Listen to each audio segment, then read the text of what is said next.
on top of that,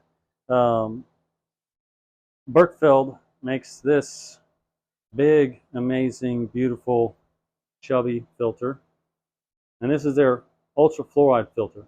And this is a one-stop fluoride filter. All you need is this candle sitting in the top. It's not a two-part system. This filter has all the same properties as the ultra stericyl filter, filtering out all the pesticides, all the forever chemicals, all the pharmaceuticals.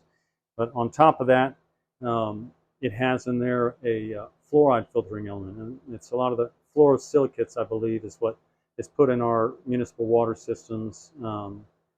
The idea, I guess, there is that it promotes for better dental health.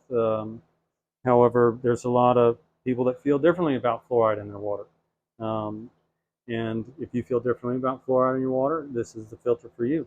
This is going to filter out, all your fluoride. I'm not sure exactly what I'll get back, I'll put the facts down here about what that is, but it filters out all your fluoride out of there, and it's good for, several thousand gallons of filtering out.